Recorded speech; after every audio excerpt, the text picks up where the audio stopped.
I don't ever give up. I mean, I'd have to be dead or completely incapacitated. When you grow up, you tend to get told that the world is the way it is, and your life is just to live your life inside the world, try not to bash into the walls too much, try to have a nice family life, have fun, save a little money. But life, that's a very limited life. Life can be much broader once you discover one simple fact, and that is everything around you that you call life was made up by people that were no smarter than you.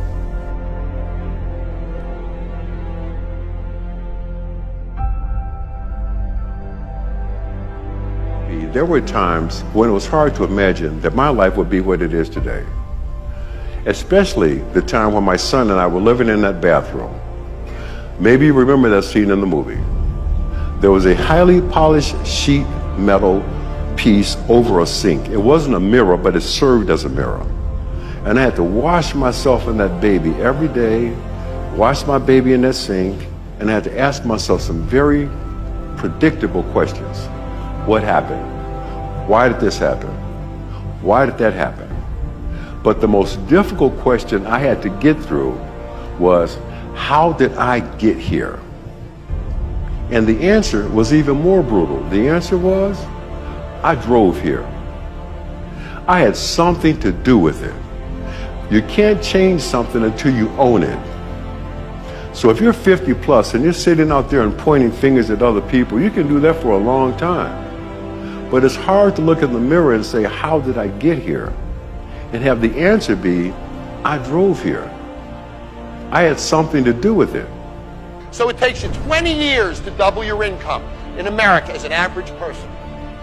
That's the mediocrity that we're stuck in life. And then you meet people who have the uncanny ability to double their income in a year, to get promoted 5 times in a year. The ones that beat the system, the ones that conquer it. You've all seen them, haven't you? The difference between them and the ones that don't do that is that they wake up in the morning and they think differently. They understand that if I do tomorrow what I did today, I'm going to get tomorrow what I got today. Project yourself to age 80, and then think back over your life.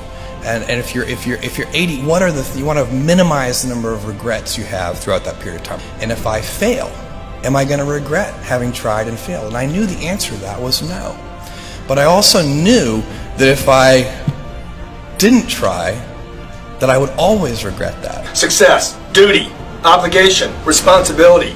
If you approach it any other way, which most people are, most people think, well, I'll be successful if the economy works. I'll be successful if something happens. I'll be successful if I win the lottery ticket. Look, you're not going to be successful if you don't demand it, if you literally don't stake a claim to it and say, this is mine, it's important. You're not going to have it, I promise you. I know. I'm telling you from experience. I spent the first 25 years of my life like a spectator, watching other people get successful and then wondering why I wasn't. I feel so strongly that the reason I'm here is I dream big dreams. I dream the kind of dreams that other people said would not be possible. I'm also living proof. This isn't a Hollywood movie. I come literally from the other side of the tracks. If you saw where I grew up and we took a picture of it, the neighborhood, the setting, you'd say it's impossible that someone could come from there and get here. But it is possible.